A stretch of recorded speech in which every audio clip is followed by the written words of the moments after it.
नमस्कार. किमंतू लाईव्हमध्ये आपल्या सर्वांचं मनपूर्वक स्वागत. श्री राजनराजे अध्यक्ष धर्मराज्य पक्ष ठाणे प्रस्तुत शिवकाळ या सदरातील शिवकालीन कागदपत्रे या 6व्या मालिकेतील आजचा आपला 30वा व्हिडिओ आहे. या 30व्या भागामध्ये आपण जाणून घेणार आहोत मुचलका म्हणजे काय. याच्या आधी आपण साक्षीपत्र, सडीपत्र, कबूल कतबा वगैरे गोष्टी पाहिल्या किंवा कबूलपत्र जे असतं, मनाचिठ्ठी वगैरे प्रकार पाहिले. हे सगळे याच्याशीच मिळते जुळते प्रकार आहेत किंवा न्यायदानाशी संबंधित प्रकार आहेत. पण मुचलका हा थोडा वेगळा भाग आहे. हा खास करून न्यायव्यवस्थेशी संबंधित प्रकार आहे. आजही आपण आपल्या न्यायव्यवस्थेमध्ये कोणाला जामीन द्यायचा असेल तर अमुक एक रुपये आपण म्हणतो की एवढे एवढे रुपये आणि मुचलक्यावर सरकारने त्याची जामिनावर सुटका केली. तर मुचलका प्रकार नेमका काय आहे आणि शिवकालखंडामध्ये त्याचा काही वेगळा अर्थ होता का ते आपण जाणून घेणार आहोत आजच्या भागामध्ये सारांश रूपामध्ये. आजची ही मालिका आहे आपली. ही मालिका शिवकालीन कागदपत्र ही मालिका 105 भागांची मालिका आहे. याच्यामध्ये आपण अशा प्रकारच्या वेगवेगळ्या 105 कागदपत्रांची माहिती वेगवेगळ्या व्हिडिओमध्ये घेणार आहोत. थोडक्यात तोंडओळख करून घेणार आहोत. आजचा भागाचा विषय आहे मुचलका म्हणजे काय. चला तर मग विषयाला सुरुवात करूयात. नमस्कार, माझं नाव किमंतू ओंबळे सरकार आणि आपण पाहत आहात किमंतू लाईव्ह यूट्यूब चॅनल. तर मुचलका हा जो शब्द आहे त्याचा आत्ताचा अर्थ आपला एक प्रकारे जामीन राहणं असा होतो की कोणीतरी व्यक्ती सरकारमध्ये काहीतरी एक रक्कम भरते. ती रक्कम आपण दंड म्हणून भरतो किंवा ती रक्कम आपण जामीन म्हणून भरतो, तो जामीनदार पळून जाणार नाही म्हणून. आणि कोणीतरी व्यक्ती त्याच्याबरोबर त्या व्यक्तीची जबाबदारी घेते की मी या व्यक्तीची जबाबदारी घेतो की ही व्यक्ती जामिनावर बाहेर आल्यानंतर कुठलेही दुष्कृत्य करणार नाही, कायद्याला मदत करेल, कारवाईमध्ये अडथळा आणणार नाही.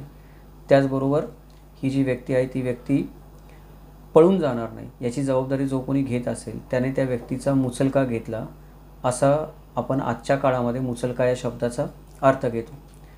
पण जर मध्ययुगीन कालखंडामध्ये आपण पाहिलं तर मध्ययुगीन कालखंडामध्ये या शब्दाचे 2-3 वेगळे उच्चार सापडतात. पहिला म्हणजे आपण आज जसं म्हणतो तसं मुचलका.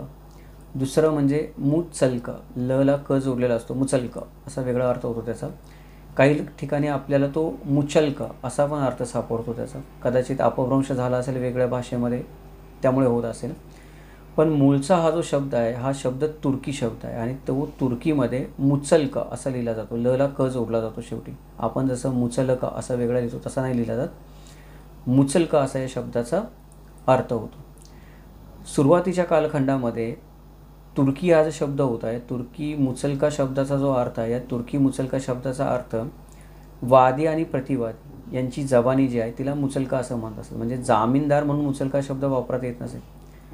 ज्या वेळेला भारतामध्ये हा शब्द वापरात आला सुरुवातीला, ज्या वेळेला आपण म्हणतो की दिल्लीच्या सुलतानशाहीला सुरुवात झाली, तुर्की शब्द भारतामध्ये वापरात यायला लागले, तुर्की प्रथा परंपरा भारतामध्ये वापरात यायला लागल्या, त्यावेळेला जी न्यायव्यवस्था अस्तित्वामध्ये आली त्यावेळेला मुचलका हा शब्द वादी आणि प्रतिवादी जे न्याय संस्थेसमोर हजर होत असतात त्यांनी जी जबानी दिलेली आहे ती जबानी लिहून काढून एकाच कागदावरती जबानी लिहिली जात असे. दोघांची वेगळी लिहिली जात नसते आणि ती जबानी एकाच कागदावरची लिहिली जात असे तिला मुचलका म्हणत असत.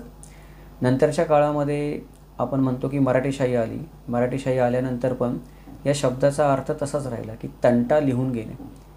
म्हणजे वादी प्रतिवादीची जुबानी लिहून घेणे म्हणजे जो काही तंटा झाला आहे तो तंटा वादीने काय सांगितलं, प्रतिवादीने काय सांगितलं, अजून त्याच्यामध्ये साक्षीदार वगैरे लोक येत असतील, तो तंटा काय झाला नेमका तो लिहून घेणे, त्याला मुचलका असं म्हणत असत. पण हा काय झाला की हा या शब्दाचा मूलभूत अर्थ झाला. याच्या पुढे जाऊन जर थोडा विचार केला आपण तर एवढ्यापुरताच मुचलका शब्द वापरला जात नव्हता. मुचलका हा शब्द त्याच्या पुढे जाऊन गुन्हेगार जे असतात त्या गुन्हेगारांपासून सरकारने मी अशा तऱ्हेने वागेन आणि मी अशा तऱ्हेने वागणार नाही असा एक करार केलेला असे किंवा जो करार लिहून घेतलेला असे, त्या कराराचं जे करारपत्र असे त्या करारपत्राला मुचलका म्हणत असत. किंवा कोणीतरी सरकारला गुन्हेगार असं वागेल, असं वागणार नाही असं वचन देत असे, त्या वचनपत्राला मुचलका म्हणत असत. कोणीतरी तो गुन्हेगार पळून जाणार नाही किंवा दुष्कृत्य करणार नाही किंवा काय चौकशीला पुढे जाऊन आपण म्हणतो की सहकार्य करेल अशी हमी घेत असेल तर त्याला हमीपत्राला पण मुचलका म्हणत असत. त्याचबरोबर एखादा व्यक्ती आहे ती सरकारमध्ये त्या गुन्हेगाराने जो काही दंड केला असेल ती दंडाची रक्कम भरत असेल आणि ती दंडाची रक्कम भरून त्या व्यक्तीची पुढची जबाबदारी घेत असेल त्याला जामीनपत्र असं म्हणत असतात. त्या जामीनपत्राला पण मुचलका म्हणत असतात. त्याच्यानंतर कोणीतरी स्वतःहूनच कबूल करत असतं सरकारकडे जाऊन की मी या पद्धतीने वागेन, अशाशी गोष्ट करेन, अशाशी करणार नाही. तर ते जे सरकारला कबूलपत्र तो लिहून देत असेल एखादी सोयीसुविधा सरकारकडून मिळवण्यासाठी किंवा एखाद्या गुन्हेगाराची पुढच्या आयुष्याची जबाबदारी घेण्यासाठी जे कबूलपत्र लिहून देत असेल त्या कबूलपत्राला पण मुचलका म्हणत असत. तर याचा अर्थ काय होतो की मुचलका हे वेगळं काही पत्र नसेल की कुठल्या पत्रावर आपण म्हटलं की इनामपत्र आहे त्याच्यावर इनामपत्र असं लिहिलं आहे, की वृत्तीपत्र आहे त्याच्यावर वृत्तीपत्र असं लिहिलं आहे, किंवा सनद आहे ही सनद दिली असं त्याच्यावर लिहिलं आहे, ती वेगळी पत्र असेल. तर मुचलका हे असं काही वेगळं पत्र नव्हतं स्वतःमध्ये की मुचलका नावाचं पत्र की याने हा मुचलका लिहून दिला. ते आधी असायचं. म्हणजे जसं म्हणलं तसं की दिल्लीच्या सुलतानशाहीच्या काळामध्ये जेव्हा तुर्की पद्धतीने न्यायदान केलं जायचं त्यावेळेला ती वादी प्रतिवाद्यांची जबानी जी लिहून घेतली जायची त्या पत्राला मुचलका म्हटलं जायचं. पण शिवशाहीमध्ये ज्या वेळेला आपण म्हणतो किंवा मराठीशाहीमध्ये इतर ठिकाणी मध्ययुगीन कालखंडामध्ये गुन्हेगारांकडून जी कबूलपत्र सरकार लिहून घेत असे वेगवेगळ्या प्रकारची करारनामे, वचनपत्र, हमीपत्र, जमीनपत्र, कबूलपत्र त्या सगळ्यांना मुचलका म्हणत असत. त्यामुळे आपल्याला तुम्ही जर कुठे शोधायला गेला की इतिहासामध्ये की मला एक मुचलका पत्राचा नमुना दाखवा तर मुचलका पत्र नावाने तुम्हाला तो नमुना कुठेच भेटणार नाही.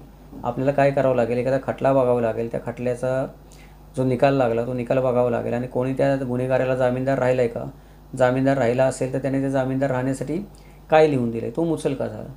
परत एकदा आपण रांझ्याच्या पाटलाचं उदाहरण घेऊया की रांझ्याच्या पाटलाचे हातपाय तोडल्यानंतर पुरंदरला त्याचा नातेवाईक होता. तो नातेवाईक म्हणाला की आता याला तर मुलबाळ नाही आहे कोणी आणि याचे हातपाय तोडले, याचा सांभाळ कोण करणार, तर मी सरकारमध्ये दंड भरतो, जो असेल तो दंड भरून या माणसाचं इथून पुढे मी प्रतिपाळ करतो आणि त्याचं पाटीलकीचं वतन पुढे चालवतो. तर त्यावेळेला काय झालं की त्याने दंड भरला, त्या दंडाची त्याला वेगळे पत्र मिळालं, दंड भरला त्याचं पावती मिळाली. त्याच्यानंतर त्याने त्या मुचलका घेतला पाटलाच्या वर्तनाचा, त्याने लिहून दिलं की मी पाटलाच्या वर्तनाची हमी घेतो, इथून पुढे हा प्रकार होणार नाही, मी त्याचा सांभाळ करेल. ते कबुलीपत्र जे आहे का नाही ते कबुलीपत्रच मुचलका आहे या प्रकरणामध्ये. त्याच्याबरोबर त्याला जे पाटीलकीचं रांझ्याच्या पाटलाचं पाटीलकीचं इनाम जे मिळालं त्याचं वृत्तीपत्र किंवा इनामपत्र वेगळं मिळालं. त्यामुळे या प्रकरणामध्ये आता जर तुम्ही मुचलका शोधायला जाल तर तुम्हाला मुचलका पत्र सापडणारच नाही. हे या व्यक्तीने जे लिहून दिलेलं आहे ते कबुलीपत्रच मुचलका आहे. त्यामुळे अशा प्रकारची जे काही म्हणून पहिली गोष्ट न्यायदानाच्या संदर्भामध्ये जबाबदारी घेतो, हमी घेतो, वचन देतो, करार करतो, जामीन राहतो, कबूल राहतो, अशा प्रकारची जी पत्रं दिलेली असतात ती सर्व मुचलका पत्र आहेत. न्यायदानाच्या थोडंसं आपण बाहेर येऊ, म्हणजे न्यायसंस्थेच्या बाहेर येऊ. न्यायसंस्थेच्या बाहेर पण बऱ्याच ठिकाणी बऱ्याच गोष्टींची हमी घ्यावी लागत असते. म्हणजे एखादा मी म्हणतो की माझी हुंडी आहे, ती हुंडी मला इथून तिथे पोचवायची, तर मी त्याचा मुचलका घेतला. म्हणजे काय की जबाबदारी घेतली, हंडी इथून तिथे पोचवण्याची मी हुंडी म्हणतो त्याला, हंडी आणि हुंडी दोन्ही म्हणतात, हुंडी म्हणतो की हुंडी इथून तिथं पोचवण्याचा मी हे केलं, काय केलं, जबाबदारी घेतली, त्याचं एक पत्र मी लिहून दिलं, त्याला मुचलका म्हणतात. किंवा इथे मी हुंडी घेतली, ती हुंडी मला दिल्लीला जाऊन वटवायची, तर दिल्लीला जाऊन ती हुंडी वटवण्यासाठी त्या समोरच्या माणसाने जबाबदारी घेतली, त्याचं त्याने काहीतरी करार केलेला आहे, तर तो पण एक मुचलका झाला की त्याने हमी दिलेली आहे की ती हुंडी तो वटवेल, काही झालं तरी पण माणसाला परत जाऊ देणार नाही रिकाम्या हाताने, नियम पाळेल. त्याच्यानंतर सरकार दरबारी पण बऱ्याचदा जेव्हा तह होत असत तेव्हा तह होताना बरीच कलम शर्ती लागू केली जात असत. ती कलम शर्ती लागू केली जात असत तेव्हा ती कलम पाळेन मी, त्या शर्ती पाळेन मी, त्याच्याप्रमाणे कार्यवाही करेन, असे मुचलके लिहून द्यावे लागत असत, कबुली जबाब लिहून द्यावे लागत असत. तहामध्ये पण आपल्याला बरेचसे तह प्रकरणामध्ये पण आपल्याला पुष्कळ मुचलके आढळून येतात. त्यानंतर बरीच जी गुन्हेगारीची कृत्य असत ती न्यायसभेसमोर येत नसत, ती सरकार दरबारी येत असत, राजासमोर येत असत, काही धोरणात्मक निर्णय असत घ्यावे लागत असत. त्यावेळेला जे हमीपत्र किंवा कबुली जबाब लिहून घ्यावे लागत असत ते पण काय असत की राजदरबारामध्ये राजाने लिहून घेतलेले मुचलके असत एखाद्या व्यक्तीकडून. त्याचबरोबर वतनाशी संबंधित ज्या घडामोडी घडत असत की एखाद्याला वतन दिलं किंवा एखाद्याचं वतन काढून घेतलं, एखाद्याला इनाम दिलं, काहीतरी जबाबदारी दिली, त्याला काहीतरी कार्य सांगितलं, तर त्याच्याकडून ज्या गोष्टी लिहून घेतल्या जात असत ते पण ते मुचलकेच असत की मी गोष्ट करेन, करणार नाही वगैरे. त्यानंतर महसुलाच्या संदर्भामध्ये ज्या वेळेला गोष्टी येत असतात तेव्हा गावच्या पाटलाची जबाबदारी मोठी असे, देशमुख देशपांड्यांची जबाबदारी मोठी असते, त्यांच्या शब्दाला मान असे. तर बऱ्याचदा काय होत असे की पाटील लिहून देत असे की मी अमुक अमुक एवढा सारा गोळा करून भरेन किंवा अमुक अमुक गोष्ट करेन, अमुक अमुक एवढी माणसं मी सैन्यामध्ये पाठवेल गावातली. तो मुचलकाचा एक प्रकारे पाटलाने राजाला लिहून दिलेला आहे तो. त्याच्यानंतर देशमुख आणि देशपांड्यांना पण बरेच अधिकार असतात आणि ते परगण्यामध्ये एक प्रकारे राजेच असतात. तर परगणामध्ये एखादी नवीन गोष्ट करायची असेल, म्हणजे पडीक जमीन लागवडीखाली आणायची असेल, एखाद्या ठिकाणी नवीन वसाहत बसवायची असेल, एखाद्या ठिकाणी पाण्याची सोय करायची असेल, तर मी अमुक अमुक गोष्ट करतो, त्याची मला परवानगी द्या, त्याच्या बदल्यामध्ये अमुक अमुक गोष्टी मी पाळेन, असं जे हे देशमुख देशपांडे सरकारला लिहून देत असतात, तर तो पण एक मुचलकाच असेल. तर अशी मुचलक्याची आपल्याला वेगवेगळ्या क्षेत्रामध्ये वेगवेगळी रूपं आढळून येतात. या व्यतिरिक्त पण अजून आपण म्हणतो की कुटुंबामध्ये म्हणतो की कुटुंबामध्ये पण एखाद्या व्यक्तीची जबाबदारी कोणी घेतली किंवा एखाद्या व्यक्तीच्या वर्तनाची जबाबदारी कोणी घेतली, तर त्याला तो मुचलकाच म्हणत असत की हा मुचलका मी घेतलेला आहे. किंवा परराष्ट्रामध्ये जेव्हा आपण व्यवहार करतो, एखादा माणूस आपल्याला शरण येतो, तो शरण आलेल्या माणसाचं रक्षण करण्याचं मी त्याला हमीपत्र देतो, तो पण एक मुचलकाच आहे. उदाहरणार्थ की शिवाजी महाराज होते, ते आग्र्याला गेले, आग्र्यामध्ये कैदेत पडले. आग्र्यामध्ये कैदेत पडल्यानंतर त्यांच्या जीवाला काय अपाय होऊ नये म्हणून त्यांना भीती वाटायला लागली. तर रामसिंग जो होता, जो मिर्झाराजे जयसिंग यांचा मुलगा होता, तर रामसिंगने काय केलं, राजा रामसिंगने, की औरंगजेबाला हमीपत्र लिहून दिलं की हा शिवाजी महाराज आग्र्यामधून पळून जाणार नाही, त्याची मी हमी घेतो. औरंगजेबाला पण भीती वाटत होती की हा कैदेमध्ये मी ठेवला आहे, तर हा मला दगाफटका करणार नाही, पळून जाणार नाही, त्याची काय गॅरंटी घ्यावी. तर ते हमीपत्र जे राजा रामसिंग यांनी औरंगजेबाला लिहून दिलं होतं, त्याला पण मुचलकाच म्हणू शकतो आपण. एक प्रकारचा तो राजकीय मुचलका होता दिलेला. आणि शिवाजी महाराजांनी त्यांना ते हमीपत्र मागं घ्यायला लावलं पळून जायच्या आधी, जेणेकरून त्यांच्यावर कुठलं बालंट येऊ नये. औरंगजेबाला पण काय झालं ते कळलं, पण आता ते हमीपत्र मागं घेतलं होतं. रामसिंग जबाबदार नव्हता शिवाजी महाराजांच्या पलायनाला कायदेशीररित्या कुठल्याही प्रकारे, तो आता जबाबदार नव्हता. हमीपत्र त्याने मागं घेतलं, त्यामुळे त्याचा बचाव झाला त्यावेळेला. रामसिंग त्या प्रकरणामध्ये सामील नव्हता याचं औरंगजेबाला खात्री होतीच की तो तसं करणार नाही, परंतु कारवाई करायची म्हणजे तरी कुठल्या भरोश्यावर करायची अशी. तर ही अशा प्रकारचे मुचलके आणि ही हमीपत्र ही राजकीय बाबतीमध्ये पण फार उपयोगाची पडत असतात. एखाद्या चुकीचं हमी घेतली म्हणून काही लोकांचा शिरच्छेद झालेला पण आपल्याला दिसून येतो. आणि आपण म्हणतो की एखाद्या वेळेला चुकीच्या व्यक्तीला हमी दिली, त्याच्यामुळे एखाद्या राजाचा नाश झालेला पण आपल्याला दिसून येतो. मग हे अशा प्रकारचे जे हमीपत्र, कबुली जबाब, त्यानंतर जामीनपत्र, वचनपत्र आहेत, ते फक्त न्यायदानाशी संबंधित नाही आहेत. ते आर्थिक संबंधित आहेत, ते सामाजिक संबंधित आहेत, ते राजकीय संबंधित आहेत, मुचलके आहेत ते. त्याच्यानंतर ते काही धार्मिक मुचलके पण आहेत, ते धर्माशी पण संबंधित आहेत की मी अमुक अमुक रूढीचं पालन करेल असं एखाद्या माणसाने लिहून दिलं.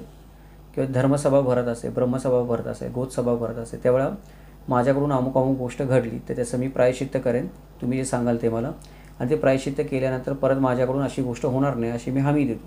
तर हा पण काय, हा एक मुचलकाच दिलेला आहे. आणि परत त्याची हमी घेतो म्हणून कोणीतरी त्याला जामीन दिला असेल तर ते मुचलकापत्र झालं, जामीनपत्र झालं. हे अशा वेगळ्या वेगळ्या प्रकारे हे मुचलक्याचे वेगळे वेगळे प्रकार आपल्याला समाजामध्ये सर्वत्र आढळून येतात. ते सर्व स्तरामध्ये, सर्व वर्गामध्ये, सर्व प्रकारामध्ये आढळून येतात. मुचलका नावाने तुम्हाला कुठेही भेटणार नाहीत, पण आपल्याला ते ओळखता आलं पाहिजे की कुठली गोष्ट मुचलका आहे.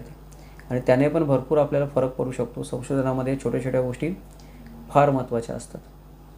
तर आत्तापर्यंत आपण हे मुचलका म्हणजे काय हे जे विश्लेषण केलं ते आपल्याला आवडल्यास जरूर चॅनलला, आपल्या व्हिडिओला लाईक करा, शेअर करा. ही माहिती आपल्या जास्तीत जास्त मित्रांपर्यंत पोहोचेल याच्यासाठी प्रयत्न करा. कारण ह्या गोष्टी आहेत या शक्यतो लोकांपर्यंत पोहोचत नाहीत. आपण फक्त युद्ध आणि लढायांमध्ये रममान झालेलो असतो, त्याच्यामध्ये विसरून गेलेलो असतो. त्यामुळे खरा इतिहास आपल्याला समोर यायचा असेल तर कागदपत्रांची खरी माहिती जास्तीत जास्त लोकांपर्यंत गेली पाहिजे, तर खरा इतिहास आपल्याला सगळ्यांना समजेल आणि आपण सर्वांना परिपक्व होण्यासाठी अजून मदत होईल. त्यामुळे शक्य असेल तर प्रयत्न करा ही माहिती जास्तीत जास्त लोकांपर्यंत पोहोचेल. आपण सहमत असाल तर आनंदच आहे, असहमत असाल जे काही विश्लेषण आपण केलं त्याच्याबद्दल, तर कुठल्या मुद्द्यावर आपण असहमत असाल ते पण आवर्जून कळवा, जेणेकरून त्याच्यावर आपल्याला चर्चा करता येईल, थोडी आपल्या सगळ्यांच्याच ज्ञानामध्ये भर पडेल. हे अशा प्रकारची जी कागदपत्रं आहेत त्या कागदपत्रांचे वेगळे वेगळे अर्थ निघतात. काही कागदपत्रं अदृश्य असतात. अदृश्य म्हणजे कसं, मुचलकापत्र तुम्हाला कुठेच भेटणार नाही, पण ही बाकीची जी पत्रं आहेत तीच मुचलका आहेत. त्याच्यामुळे ही जी माहिती आहे ती आपल्याला शोधावी लागते, पाहावी लागते, तपासावी लागते, उलट तपासणी करावी लागते. आपल्याकडे काही माहिती असेल किंवा प्रश्न असतील, समस्या असतील ज्यांची आपल्याला थोडीशी तपासणी करायची असेल आणि एक चांगला अधिकृत सर्च रिपोर्ट बनवायचा असेल ऐतिहासिक संदर्भाने, तर किमंतू लाईव्ह चॅनलच्या मार्फत आपण ती माहिती आपल्याला देऊ शकतो, तो सर्च रिपोर्ट बनवू शकतो. त्याच्यासाठी आपण एक गुगल फॉर्मची लिंक तुम्हाला या व्हिडिओच्या खाली भेटेल. तो फॉर्म आपण भरून पाठवला तर किमंतू लाईव्हच्या तज्ज्ञ टीमतर्फे आपल्या प्रश्नाचं, जे काही आपण प्रश्न विचाराल त्याचं योग्य ते निरसन करण्याचा, सर्च रिपोर्ट बनवण्याचा प्रयत्न केला जाईल. हा व्हिडिओ जो आहे, हा व्हिडिओ आपण आज प्रथमच पाहत असाल आणि या व्हिडिओच्या निमित्ताने आपण किमंतू लाईव्ह चॅनलला प्रथमच भेट देत असाल तर आपल्याला विनंती आहे की चॅनलला सबस्क्राईब करावं, नोटिफिकेशन बटन ऑन ठेवावं, जेणेकरून हे अशा प्रकारचे बहुमूल्य व्हिडिओ आपल्याला पाहता येतील. अजूनही 105 आपली कागदपत्रं आहेत, त्या 105 कागदपत्रांची माहिती आपल्याला घ्यायची आहे. अजूनही असे वेगवेगळे माहितीपूर्ण व्हिडिओ आपल्याला, मनोरंजनपूर्ण व्हिडिओ आपल्याला पुढच्या मालिकांमध्ये पण येणार आहेत, आधीच्या मालिकांमध्ये पण आहेत. त्याचं आपल्याला नोटिफिकेशन वेळच्या वेळी मिळेल. एखादी महत्त्वाची माहिती आपल्या बघण्यातून किंवा दृष्टीतून निसटून जाणार नाही, त्याच्यासाठी नोटिफिकेशन बटन ऑन ठेवा ही आपल्या सर्वांना विनंती. त्याचबरोबर हे अशा प्रकारचे संशोधनपूर्ण व्हिडिओ बनवण्यासाठी नेहमीच प्रायोजकत्वाची गरज लागत असते. आपल्या या संपूर्ण मालिकेला प्रायोजित करणारे धर्मराज्य पक्षाचे अध्यक्ष श्री राजनराजे साहेब यांचे देखील मनपूर्वक आभार. पुढच्या भागामध्ये आपण जाणून घेणार आहोत की समापत्र म्हणजे काय. आता हा पण एक थोडा गोंधळाचा विषय आहे. समापत्र, सामीलपत्र आणि हे काय प्रकार आहे आपल्याला माहीत नसतो. आणि समापत्र आणि सामीलपत्रामध्ये फरक काय आणि समापत्र नेमकं उपयोगाला कुठं येतं, हे समापत्र म्हणजे नेमकं काय, सर्वांनी एकमेकांना सामील व्हावं, कबुली जबाब द्यावा, कोणाला तरी बोलवणं, एकत्र येणं, हे समापत्र आहे काय, याच्याबद्दल आपण जाणून घेऊयात पुढच्या भागामध्ये. तोपर्यंत हे असेच तर्कशुद्ध आणि चिकित्सक विश्लेषण असणारे व्हिडिओ पाहण्यासाठी भेट देत राहा किमंतू लाईव्ह चॅनलला. भेटूयात उद्या एका नवीन व्हिडिओसोबत. जय महाराष्ट्र, जगदंब.